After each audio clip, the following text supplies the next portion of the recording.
नजदीक पहुंच गए, कंधे पर हाथ रखा और कहा कि हे तो रानी रिसानी परिषद पाने पाती निवारे ही। हे महारानी, क्या कारण बना? रूठने का कारण क्या है?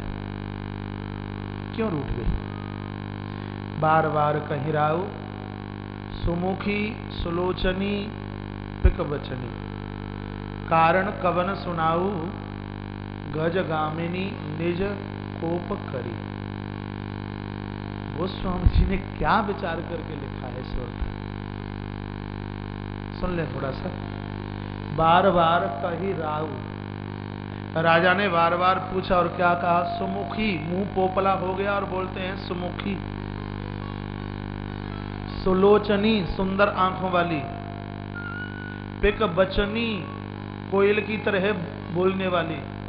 और गजगामिनी, 3 जगह से रीढ़ की हड्डी टेढ़ी हो गई हो, गजगामिनी। हर शब्द बोलने का एक समय होता है। एक 76 साल की बुढ़िया को 80 साल का बुढ़ा ये शब्द बोले, कैसा लगेगा? हा? दादा लोग कभी बोल के देखना। महाराज दशरथ के मुंह से निकले हुए शब्द कुछ अटपटे से लगता है, कुछ बेढंगे से लगते हैं। और कहा कहो के ही, कह दिया कि कहो के ही रंग करो कहू के ही रंग कगी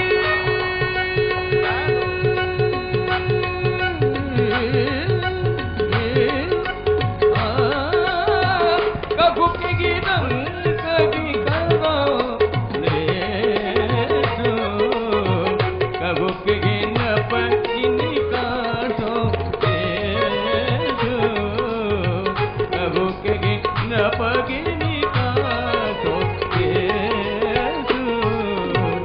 महाराज दशरथ क्या बोलता है? महाराज दशरथ ने कहा कि किसको मैं राजा बना दूं, बोलो तो सही।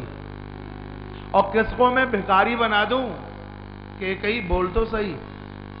जिसने उंगली चलाई हो तो हाथ काट लूं, जिसने आंख चलाई हो तो पूरा मस्तिष्क काट लूं। ये महाराज दशरथ बोल रहे हैं। तू चाहे उसको राजा बना दूं और तू चाहे उसको मैं रंक बना दूं। और मुझे तो ऐसा लग रहा कि ये चौपाई गोस्वामी तुलसीदास जी महाराज इस कोप भवन के किसी कोने में बैठ के ही लिख रहे हैं क्या? गोस्वामी तुलसीदास जी ने कहा, ये राजा, तुम जैसी कामियों की आवाजें कभी पूरी नहीं हुआ करती। तुम किसको राजा और किसको रंक बनाने वाले हो? आज भरे दरबार में राम के लिए तुम राजा की बात, राजा बनाने की बात बोल के आए हो। राजन चुनौती है, और किसी को राजा रंक तो बाद में बनाना। पहले जिस पुत्र को आप युवराज के लिए बोल के गए हो, पहले अपने उसी वाक्य को ही पूरा करके बता दीजिए। चुनौती दे दी गोस्वामी जी ने महाराज दशरथ का। नजदीक आगे का भामिन वही तोर मन भावा, घर घर आज आनंद बधावा। तुझे पता नहीं है इतना सुंदर दिन आने वाला है, घर घर बधाई बज रही है। तुम मुझसे रोज कहा करती थी कि राम को युवराज कब बनाया जाएगा, तो इतना सुंदर दिन आ रहा है, कल पुत्र राम को युवराज पद दिया जाएगा। इतना कहा तो धड़ाम से गिर पड़ी और मूर्छित हो गई। महाराज दशरथ इतने पर भी नहीं समझ पाए। महाराज दशरथ ने कहा, ओहो अच्छा अच्छा अच्छा, मैं समझ गया। जब कुछ उत्सव होता है तो माताएं मांगने के लिए कुछ रूठ जाती हैं। जब कुछ उत्सव होता है तो वो कुछ मांगती हैं। अच्छा, इतना बड़ा उत्सव होने के लिए जा रहा है तो कुछ मांगने के लिए तुम रूठ गई हो, तो मांग लीजिए।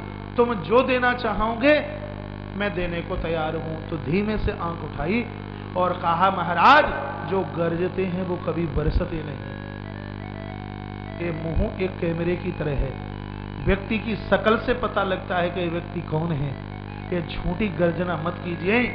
मुझे लगता है कि जो मैं मांगना चाहती हूँ वो आप कभी नहीं दे सकते, क्योंकि मांग मांगो पे कहूँ पिया, कब हूं न देहू न ले।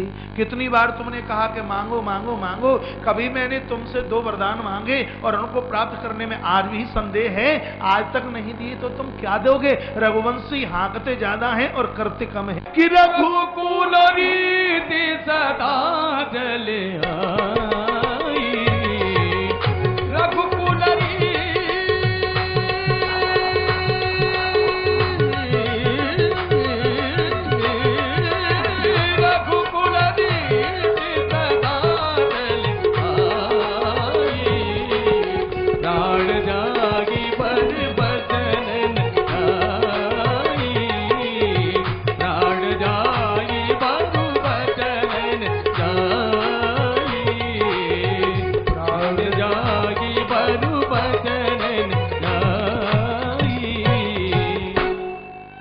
दशरथ रघुकुल की रीति बता रहे हैं। क्या रीति है रघुकुल की?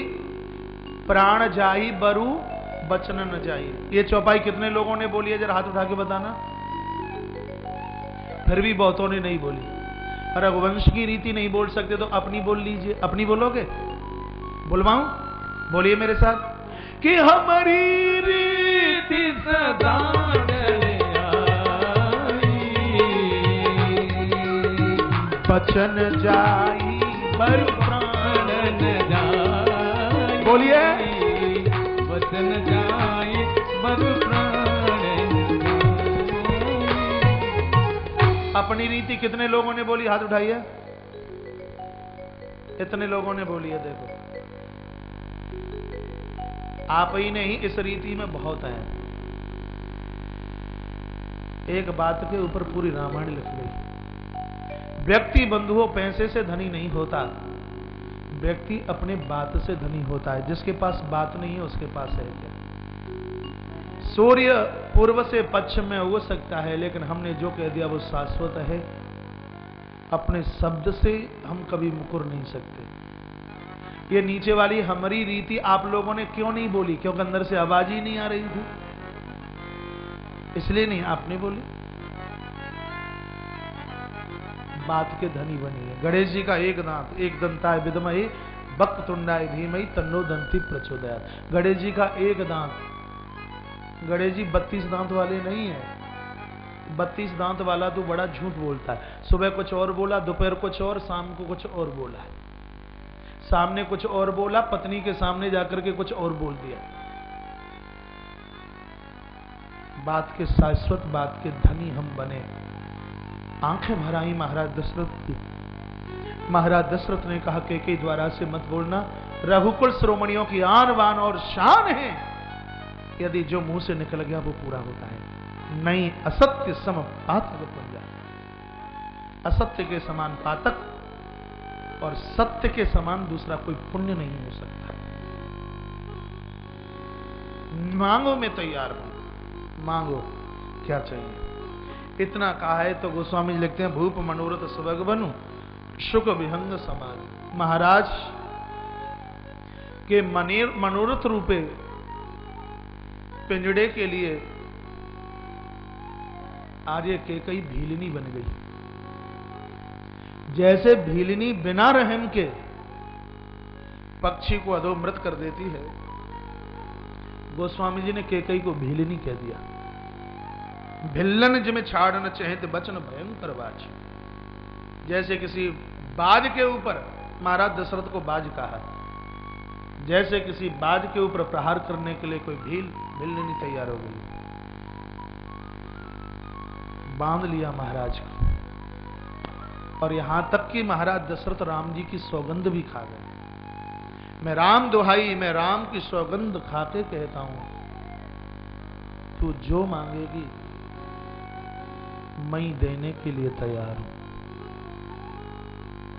वो वरदान मांगा कैकेयी ने जिस वरदान में पूरे अवध को उजाड़ दिया, अयोध्या को अनाथ कर दिया। सुनहु प्राण प्रिय भावत जी का, सुनहु प्राण प्रिय भावत जी का, दी हुई कबर भरत गिटे का। सुनहु प्राण प्रिय भावत जी का, दी हुई कबर भरत गिटे का। सुनहु प्राण प्रिय भावत जी का, सुनहु प्राण प्रिय भावत जी का, देवो कवर भरत गिटी का, देगु एक बर भरत गिटी का। मांगहु दूत बर कर जोरे, मांगहु दूसर बर कर जोरे, पूरब गुनाथ मनोरथ मोरे, मांगहु दूसर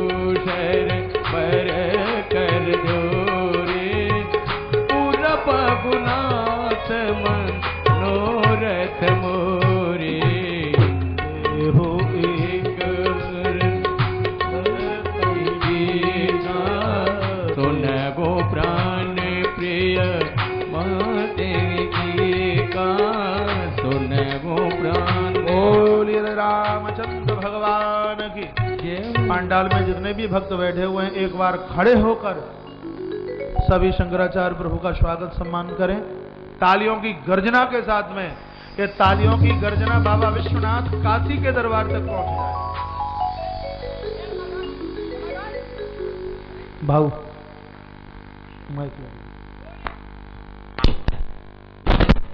और ये जगतगुरु श्री शंकराचार्य कमलेश अग्रवाल जी, भगवान ज्योति की अग्रवाल। और ये सदगुरुदेव भगवान की शंकरम शंकराचार्यम केशवम वादरायणम सूत्रभाष्य कृतौ वंदे भगवन्तौ पुनः पुनः भगवन्तौ पुनः पुनः।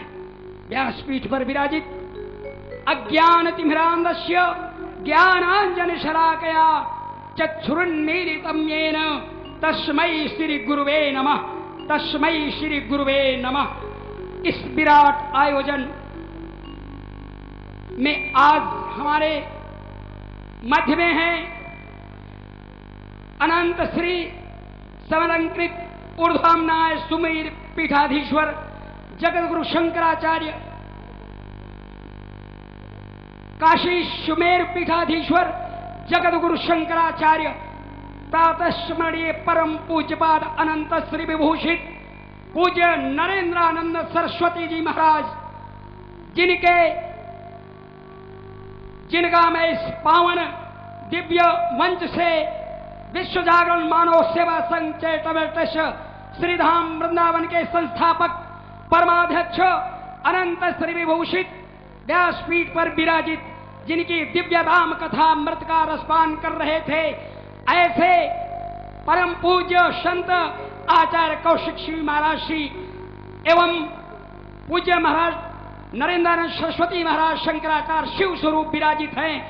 इन दो मूर्तियों का मैं भारत ही नहीं अपितु कई देश विदेशों में संस्कार चैनल लाइव के माध्यम से संपूर्ण विश्व में दिव्य इस भव्य कार्यक्रम का जो आयोजन चल रहा है, ऐसे दिव्य कार्यक्रम में जो यहाँ किन्हीं अपरिहार कारणों तक नहीं आ पाए, मैं उन समस्त भक्त श्रद्धालुओं एवं इस विराट मंडप पर लाखों की तादाद में उपस्थित भक्त श्रद्धालुओं की ओर से पूज्य महाराज श्री एवं व्यासपीठ पर विराजित महाराज श्री का कोशय वंदन करते हुए नमन करता हूं। बोलिए सदगुरुदेव भगवान की।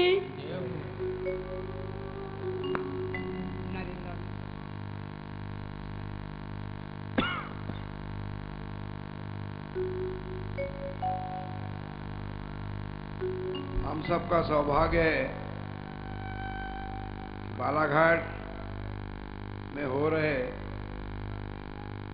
11 करोड़ पार्थिव शिवलिंग रुद्राभिषेक रुद्र महायज्ञ में इस राम कथा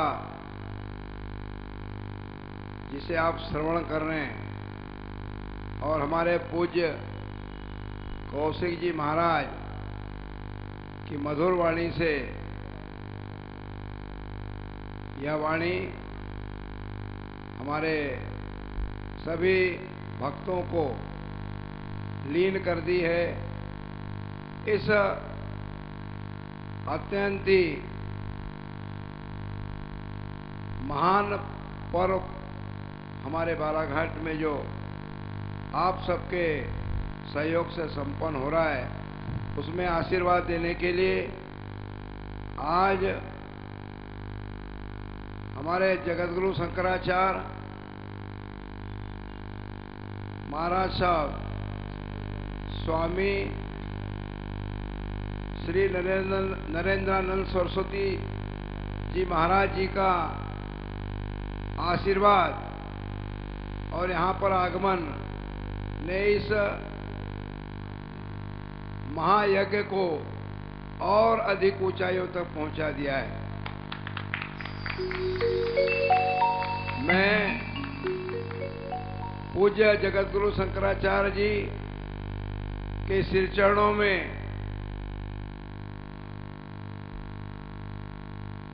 अपना माथा झुकाकर उन्हें प्रणाम करता हूं। आयोजन समिति की ओर से बालाघाट जिले की समस्त 16 लाख जनता की ओर से, मध्य प्रदेश के 7.25 करोड़ जनता की ओर से, मध्य प्रदेश की सरकार की ओर से, मध्य प्रदेश के मुखिया हमारे माननीय शिवराज सिंह चौहान की ओर से पूज्य गुरु जी का वंदन है, अभिनंदन है, स्वागत है और आप सबका की ओर से उन्हें प्रणाम है। इस महायज्ञ में और इस राम कथा में आशीर्वाद देने के लिए पधारने पर हम अपने गुरु को धन्यवाद तो दे नहीं सकते, इसी तरह का आशीर्वाद हमारे पर बनाए रखें और यह राम कथा हमारे जीवन को सार्थक बनाए। इसी विश्वास के साथ मैं अपनी वाणी को विराम देता हूं। आप सबको भी मेरा निवेदन है कि आज आप लगातार 10 तारीख से आज 14 तारीख है और 7 दिन बाकी हैं। इस राम कथा में पधार कर अपने जीवन को धन्य करें और यश कीर्ति को प्राप्त करें। हर बला हर हर महादेव। बोलो शंकर भगवान की जय हो। जगत गुरु शंकराचार्य जी की, कौशिक जी महाराज की, भक्त भगवान की।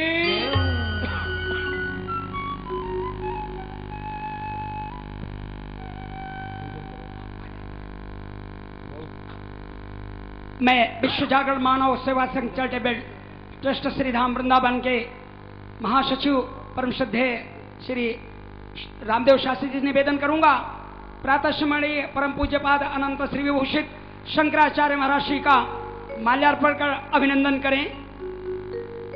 संस्था के महासचिव पंडित श्री रामदेव शास्त्री जी से निवेदन। संस्था के सचिव आचार्य श्री रामदेव जी शास्त्री तुलसी वन वृंदावन आश्रम के सचिव के नाते उनका स्वागत करेंगे। एक घड़ी आधी में बुनियाद, तुलसी संगत साधु की कटे कोट अपराध। निश्चित ही आज हमारा यह दिन बड़ा ही अविस्मरणीय दिन, जब संतों के साथ महासंत यहाँ उपस्थित हो रहे हैं और उनके चरण रज, उनके दर्शन से हम कृतकृत्य हो रहे हैं। निश्चित ही यह दिन है हमारे लिए और मैं एक बार आप सबका चाहूंगा कि आप सजीव रूप से यहाँ पर उपस्थित हैं कि नहीं। बोलिए आचार्य संत श्री कौशिक जी महाराज की, आचार्य श्री जगत गुरु शंकराचार्य की, बोलो पवन सुत हनुमान की, राजा रामचंद्र की। आवाज आपकी जोर से नहीं आ रही, उससे जोर से आवाज हमारे संत श्री कौशिक जी महाराज की पहुंचती है। बोलो बालाघाट की धरती की, बालाघाट के पावन भक्तों की। और मैं निवेदन करूंगा कि आगे संत आचार्य श्री जी, मैं आचार्य श्री रामदेव जी शास्त्री से निवेदन करूंगा कि इस पर थोड़ा सा प्रकाश डाल के कार्यक्रम को आगे संचालित करें। ओम गुरुर्ब्रह्मा गुरुर्विष्णु गुरुर्देवो महेश्वरा गुरुर् साक्षात् परम ब्रह्म तस्मै श्री गुरवे नमः। अज्ञानतिमिरान्धस्य ज्ञानाञ्जनशलाकया चक्षुरुन्मीलितं येन तस्मै श्री गुरवे नमः। तस्मै श्री गुरवे नमः। अखण्डानन्दबोधाय शोकसन्तापहारिणे सच्चिदानन्दरूपाय श्रीशङ्कराय नमो नमः। शङ्करं शङ्कराचार्यं केशवं बादरायणं सूत्रं भास्करौ वन्दे भगवन्तौ पुनः पुनः। हमारा और आपका सबका बड़ा सौभाग्य है कि हमारे और आपके मध्य पूज्य श्री अनंत श्री भूषित श्री सुमेरु पीठाधीश्वर जगद्गुरु शंकराचार्य स्वामी श्री नरेंद्रानंद सरस्वती जी महाराज का पदार्पण हुआ है। पूज्य श्री के श्रीमुख से अभी हमें आशीर्वचन सुनने का सौभाग्य प्राप्त होगा। सभी से विशेष अनुरोध प्रार्थना है कि पूज्य श्री का करतर ध्वनि से बड़ा जोरदार स्वागत करें। जय श्री राधे, जय श्री कृष्ण, जय जय। पूज्य शंकराचार्य जी के आशीर्वचन से पूर्व ये मेरा निवेदन होगा, पांडाल परिसर में आप जितनी भव्यता के साथ बैठे हैं वो सब के सब लोग पीछे शिवलिंग पांडाल में जरूर पहुंचेंगे। आज मंगलवार है और आप सबको पता है भगवान शंकर और भगवान नारायण ही धरती पर हनुमान जी के रूप में प्रकट हुए। चाहे आप नारायण के भगत हों, चाहे आप भोलेनाथ के भगत हों, बजरंगी के नाम से आज शिवलिंग बनाएंगे तो इन दोनों की कृपा आपके ऊपर होगी। आपके साथ में मैं भी होऊंगा।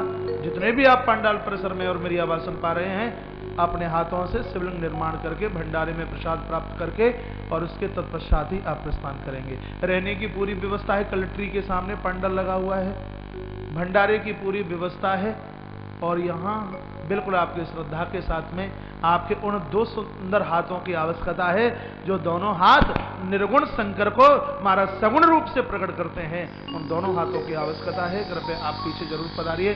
जैसे ही आरती होगी उसके बाद आप बाहर के रोड पर नहीं, पीछे आप शिवलिंग पंडाल में आप जरूर पहुंचेंगे। मैं सुमेर पीठाधीश्वर जगत गुरु शंकराचार्य गुरु का शंकराचार्य श्री नरेंद्रानंद जी से, सरस्वती जी से करबद्ध निवेदन बालाघाट के इन समस्त भक्तों से निवेदन करूंगा कि वे अपने आशीर्वाद रूपी भक्तों से हम सबके जीवन को कृतकृतार्थ करने का कष्ट करें। एक बार जोर से बोलिए, जगत गुरु शंकराचार्य जी की, स्वामी नरेंद्रानंद जी की। मैं निवेदन करूंगा महाराज श्री से। रत्न विद्यां सिंहासनोपरिगतां परिपेत वर्णां पीताम्बरणमाल्य विभूतांगीं देवीं नमामि धतमुद्गर्भैर्जिह्वां जिह्वामग्राय करेण देवीं वामे गदा विघातेन च दक्षिणेन पीताम्बराढ्यां द्विभुजां नमामि। वंदे देवमापतिं सुरगुरुं वंदे जगत्कारणं वंदे पन्नगभूषणं मृगधरं वंदे पशूनां पतिं वंदे शूरशशाङ्कवाहिनयनं वंदे मुकुन्दप्रियं वंदे भक्तजनाशयं च वरदं वंदे शिवं शङ्करम्। उपस्थित रामकथा व्यासपीठ पर विराजित आचार्य कौशिक जी, मंच संचालक याज्ञिक वैदिक वृंद और इस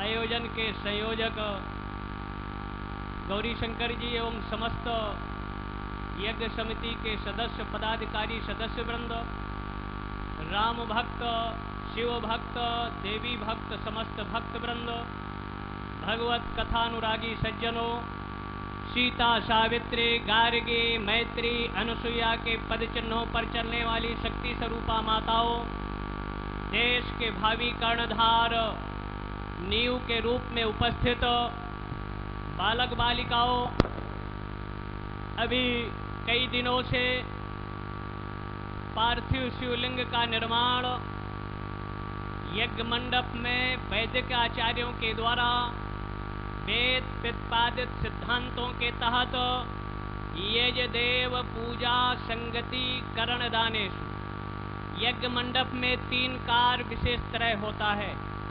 यज्ञ में वैदिक विद्वानों के द्वारा देवताओं का अर्चन, दूसरा सत्र जो ये था